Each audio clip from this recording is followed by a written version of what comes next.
이 말씀을 준비하면서 과연 이 용서에 대한 부분이 얼마나 어려울까, 그리고 많은 분들이 이거에 대해서 관심이 없음을 제가 한번 보게 되었습니다.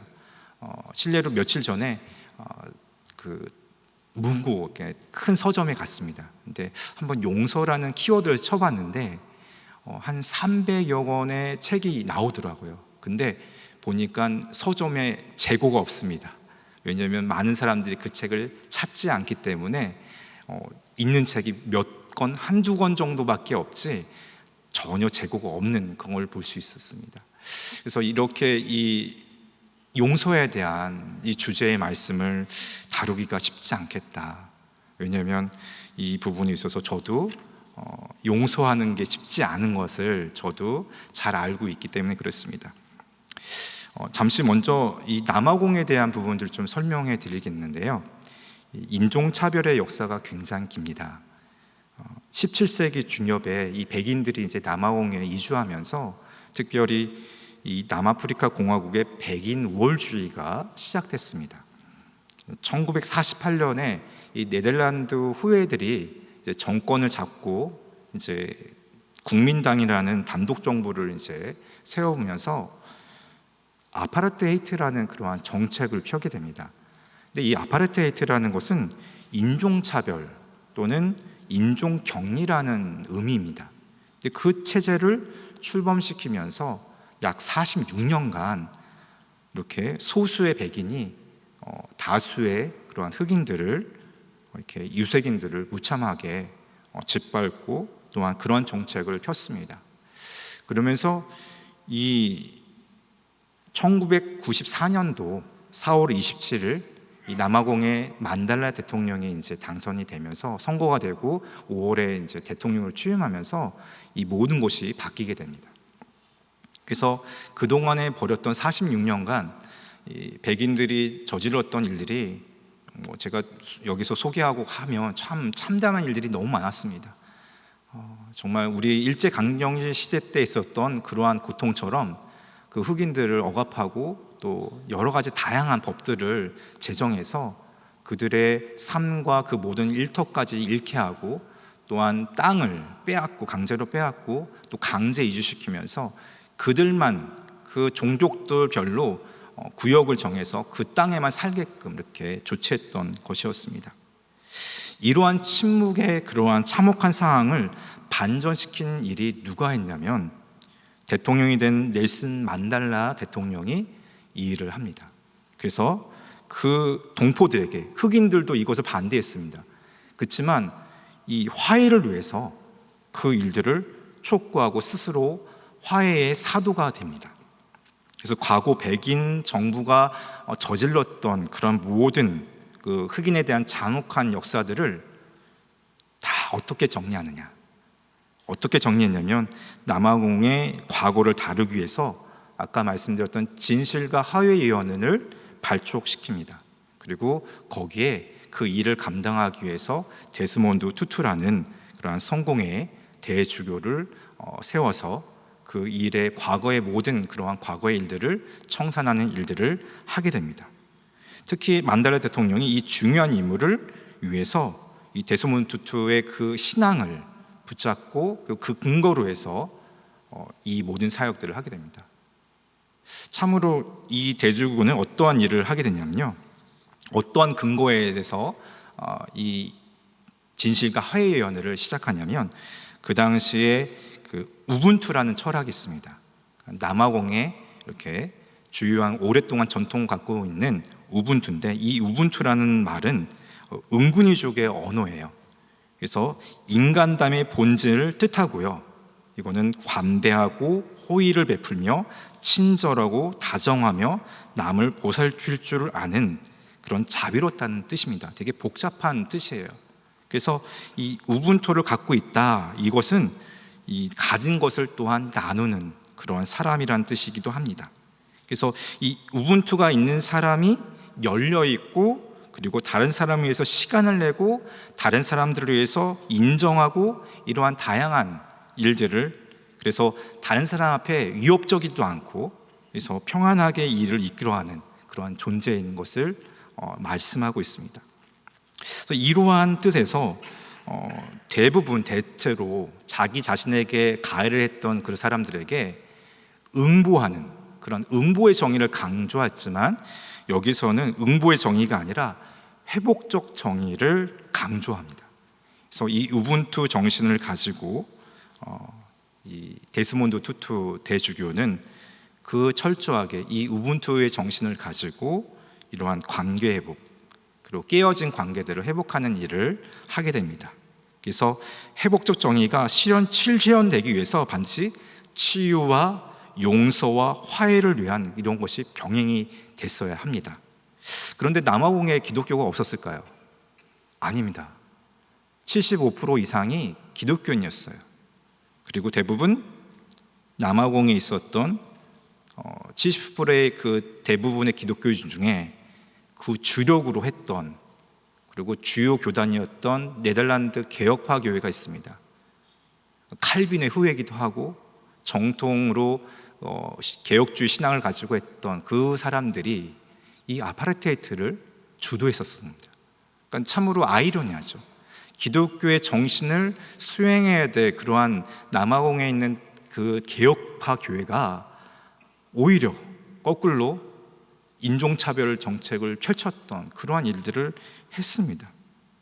그래서 이들은 성경을 잘못 오해해서 구약에 있는 그 바벨탑 사건이 이제 언어가 갈라지고 분리되었다는 그 분리라는 그 단어 하나에 집착해서 인종차별 정책을 그 근거로 해서 했던 겁니다. 그렇지만 거기 안에 반대했던 소수의 백인의 그러한 뜻이 있는 그런 사람들도 있었습니다. 그러나 대세는 이 개혁파 교회의 백인 교회들이 이 교회의 그 흑인들을 차별하는 데 있어서 앞장을 섰고, 그거에 대한 근거를 제시를 그들이 했습니다. 신학적, 철학적, 여러 가지 법적인 모든 조치를 이들이 했던 겁니다. 그래서 이 데스몬드 투투가 책을 하나 냈는데요, 용서 없이는 미래도 없다라는 책이 있습니다. 이 말씀, 이 책에 있어서 이 데스몬드 투투가 많은 고민 가운데 수십 년간 박해받고 억압받던 그것들을 여기에서 이 책의 내용으로 자기 동포들에게 설득을 시킵니다. 많은 사람들이 반대를 했어요. 절대 용서할 수가 없다. 그동안 이 아픔과 이것들을 울분들이 사무쳐 오르는데, 이것들을 그리스도의 정신으로, 성경의 말씀으로 이것들을 용서해야 된다라는 책으로 이렇게 그 동포들을 설득했습니다. 우리 교회는 어떨까요? 우리 성도님들 1부부터 3부까지 예배 드리시는데 혹시 불편한 부분이 있으실까요? 또 혹시나 봉사할 때 여러 가지 좀 마음의 상처나 이런 분들이 있으실까요? 그래서 봉사하실 때 피해서, 또 저 사람이 좀 마음에 안 들어가지고 피해 다니는 그런 분들이 있으실까요? 있으실까요? 없으시겠죠. 만약에 그런 분이 있다면 오늘 이 말씀을 가지고 진정한 화해와 용서의 그러한 은혜가 있었으면 좋겠습니다. 우리 본문으로 들어가서요, 마태복음 18장 전체를 보시면 두 부분을 나눌 수 있습니다. 1절부터 14절까지는 자기 낮춤과 서로에 대한 태도입니다. 그리고 둘째 주제는 15절부터 35절까지 하나됨과 용서로 나눌 수 있습니다. 오늘 본문과 직접 관련된 주제로 18장 15절에서 18절에서는 죄를 범한 형제에 대하여 어떻게 해야 될까, 어떻게 해야 될지를 주님께서 말씀하고 계십니다. 여기는 가해자와 피해자의 그러한 상황으로 나눌 수 있습니다. 그래서 피해자의 관점에서 이 말씀을 생각할 수 있는데요, 내게 죄를 범한 형제에게 어떻게 해야 할지를 알려주고 있습니다. 그래서 먼저 어떻게 시작하죠? 먼저 피해자가 가서 그 죄를 범한 가해자에게 대화로 권면합니다. 아주 친절하고 또 정성을 다해서 자신의 그러한 모든 그런 울분이 있지만 이렇게 인격적으로 얘기를 하죠. 그리고 이렇게 하는 목적이 뭐냐면요, 형제를 얻고자 합니다. 그 사람과 관계를 회복하고자 하는 목적이 있습니다. 그래서 그 사람이 만약에 그 말을 안 듣죠. 잘 이렇게 얘기하고 말로 잘 했는데도 전혀 듣지 않는다. 그럴 때는 어떻게 합니까? 우리 종료들을 데려가서 두세 사람의 증인을 데려가서 또다시 이렇게 이야기하죠. 그리고 마지막으로 그 이야기를 안 들을 때 어떻습니까? 또 교회에게 얘기해서, 공동체에 얘기해서 이 상황에 대해서 관계 회복을 기회를 다시 한번 주죠. 그리고 이렇게 함으로 인해서 공개적으로 이걸 덮는 게 아니라 이걸 실제적으로 모든 사람들에게 알려서 결국은 그 사람을 주께로 돌아가게 하고 관계를 회복하게 만드는 그러한 일을 하게 하는 것입니다. 여기서 초점은 용서를 형제 용서에 있습니다. 잘잘못을 따지는 게 아니라 그 형제의 그 잘못을 용서하는 것에 있습니다. 결국은 그 용서를 통하여서 관계가 회복되는 그 자리까지 가는 것입니다. 그러면서 여기에 질문을 하죠. 베드로가 갑자기 이 질문을 한번 보시겠습니다. 본문 다시 돌아가서 읽진 않았지만 18장 21절에서 22절의 말씀을 읽겠습니다. 마태복음 18장 21절 22절입니다. 같이 함께 읽겠습니다. 시작. 그때 베드로가 나와 이르되 주여 형제가 내게 죄를 범하면 몇 번이나 용서하여 주리이까 7번까지 하오리까. 예수께서 이르시되 내게 이르노니 7번뿐만 아니라 7번을 7번까지라도 할지니라. 아멘. 네, 그 당시에 이 용서에 대해서 상한선이 있었습니다. 랍비들은 3번까지는 가능하다고 했습니다. 근데 베드로는 7번까지를 얘기한 거예요. 자기는 랍비보다 더 좀 수준 높은 수준에서 예수님께 질문한 거죠. 근데 예수님의 답변은 어떻게 했습니까? 오늘 말씀처럼 7번이 아니라 7번 했어요. 77번까지라도 해야 된다. 그러니까 주님의 목적은 횟수가 중요했던 게 아니었습니다. 몇 번 용서한 거가 중요한 게 아니라 한없이 용서를 해야 된다는 것이죠. 이게 가능하다 합니까? 여러분 가능하세요? 우리 한국 사람들은 3-4번이죠. 3번 넘어가면 절대 용서를 하지 않습니다. 보지도 않습니다. 근데 주님은 그것보다 더하게 하시는 거예요. 한없이 용서라는 거예요. 저는 이 말씀을 들을 때 이것을 말씀을 대하면서 과연 내가 3번 이상 용서한 적이 있었을까? 아니 그 이상 용서할 수 있을까? 저는 이 말씀을 보면서 회개합니다. 저도 용서를 못하겠습니다. 근데 이 말씀이 들어오니까 마음이 별로 좋지가 않더라고요. 그러면서 이 용서에 대한 말씀을 이미 제자들에게 하셨죠. 마태복음 6장 12절과 14절 15절에 이 산상수의 말씀을 통하여서 이미 이 용서에 대한 교훈을 허락하여 주셨습니다. 우리 다시 한번 읽어볼게요. 마태복음 6장 12절 14절 15절 말씀입니다. 우리 같이 함께 읽어보겠습니다. 시작. 우리가 우리에게 죄 지은 자를 사하여 준 것 같이 우리 죄를 사하여 주시옵고. 14절입니다. 너희가 사람의 잘못을 용서하면 너희 하늘 아버지께서도 너희 잘못을 용서하시려니와 너희가 사람의 잘못을 용서하지 아니하면 너희 아버지께서도 너희 잘못을 용서하지 아니하시리라. 아멘. 이 베드로에 대한 질문에 대한 답을 주님께서 어떻게 하십니까? 비유의 말씀을 하시죠. 천국의 비유의 말씀을 하십니다. 그러면서 오늘 이 용서할 줄 모르는 이 종에 대한 비유를 말씀하시면서 이 말씀을 누구에게 하신 것일까? 한번 좀 생각하셨으면 좋겠습니다. 이 본문을 잠깐 들어가서 간략하게 예수님께서 제자 베드로의 질문의 대답으로 이 비유를 말씀하시면서 이 왕에게 1만 달란트를 빚진 그러한 종의 비유, 그 말씀 통해서 이 1만 달란트를 다 갚으라 이렇게 했을 때에 어떻게 하셨습니까? 하나님께서 이 왕이 즉각적으로 이 종이 어떻게 반응하냐면 즉각적으로 엎드립니다. 그리고 절합니다. 근데 이 절하고 엎드리는 그 의미가 뭐냐?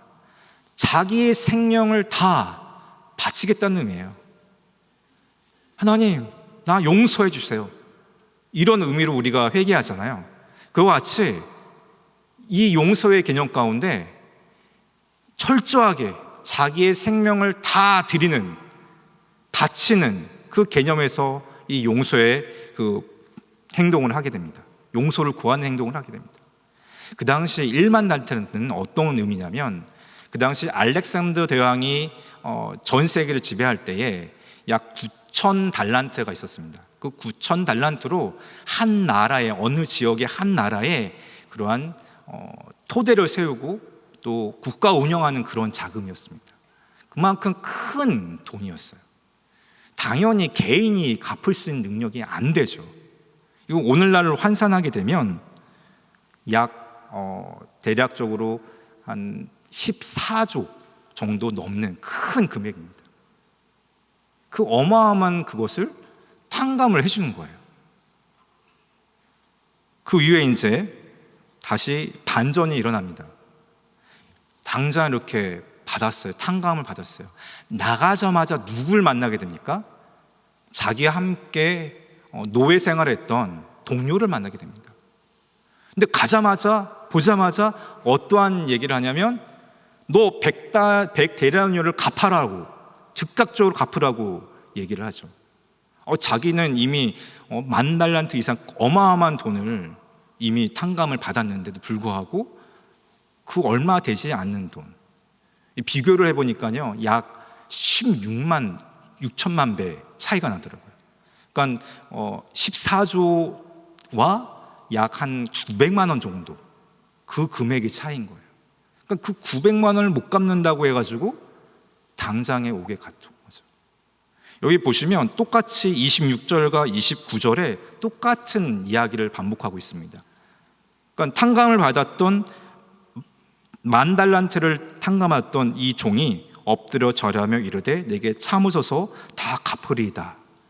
동일하게 얘기하죠. 또한 29절에 그 동료가 엎드려 간구하여 이르되 나에게 참아주소서 갚으리이다 했습니다.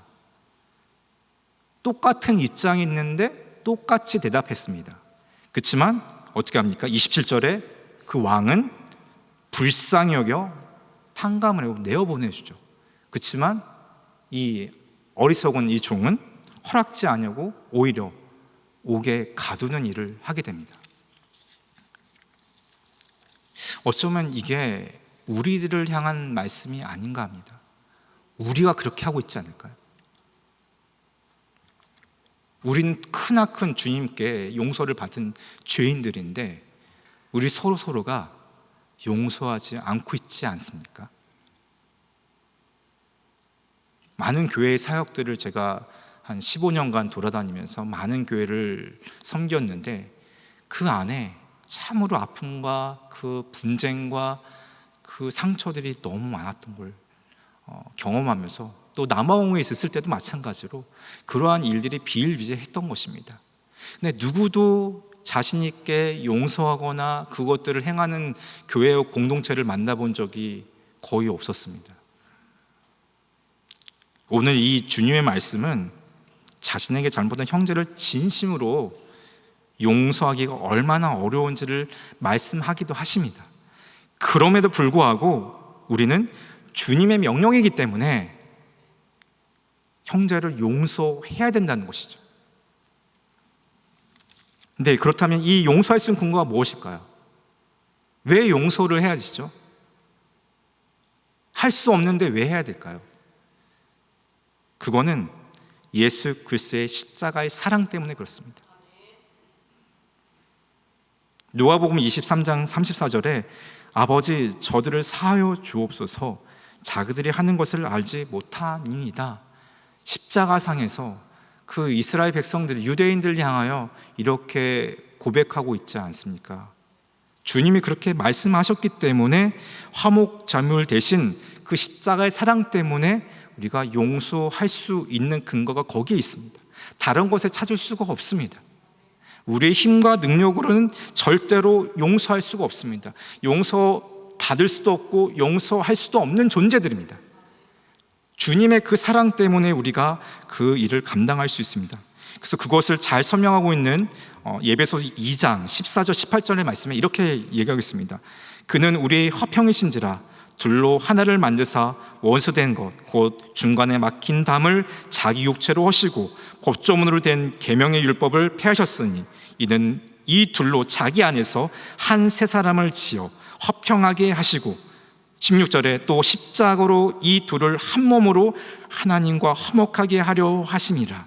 원수된 것을 십자가로 소멸하시고 또 오셔서 먼데 있는 너에게 평안을 전하시고 가까이인데 있는 자들에게 평안을 전하셨으니 이는 그로 말미암아 우리 둘이 성령 안에서 아버지께 나아감을 얻게 하려 하심이라. 아멘. 여기에 계속적으로 5번이나 평안, 화평, 화목 이렇게 강조하고 있습니다. 다 같은 언어로 보면요, 에이레네예요. 에이레의 그 뜻은 샬롬과 같은 그런 말씀입니다. 구약의 살룸과 에이레네가 이렇게 동일하게 연결되어 있는데요,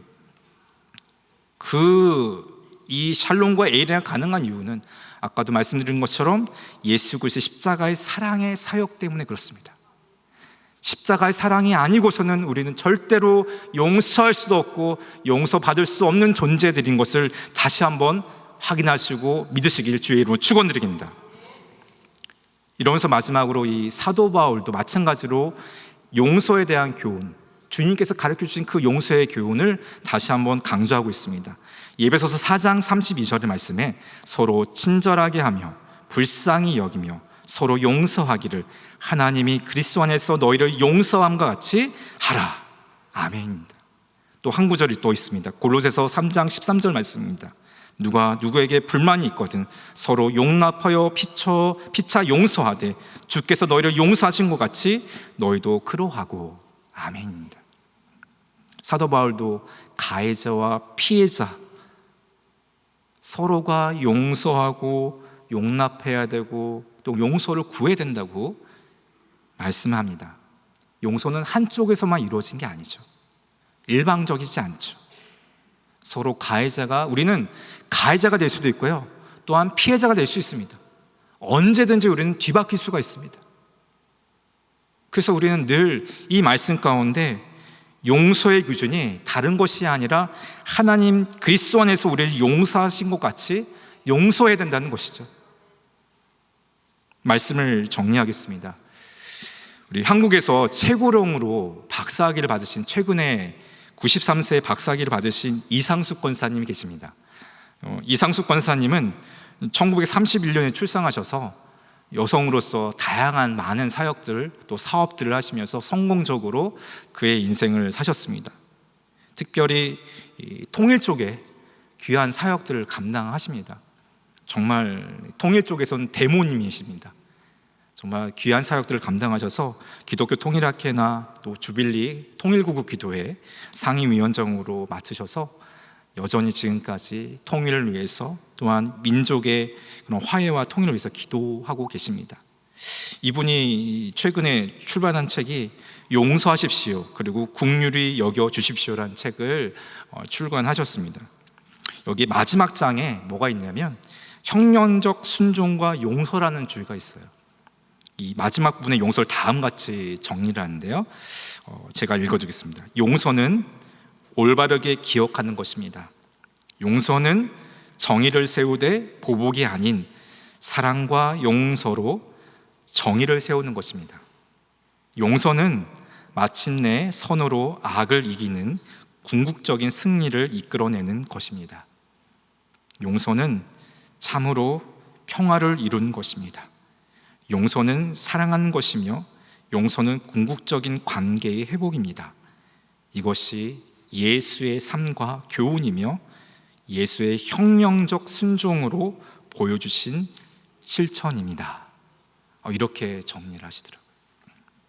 결국 오늘 용서에 대한 교훈은 저는 이렇게 좀 정리하고 싶습니다. 그리스도의 십자가의 사랑에서 찾을 수 있다. 그리고 그 사랑을 통해서 우리 서로가 용서함으로 화해의 그 길을 열어갈 수 있다. 이렇게 정리하고 싶습니다. 우리 마지막 오늘 본문의 35절의 말씀을 읽고 마치겠습니다. 우리 같이 함께 35절 말씀 같이 읽겠습니다. 시작. 너희가 각각 마음으로부터 형제를 용서하지 아니하면 나의 하늘 아버지께서도 너희에게 이와 같이 하시리라. 아멘.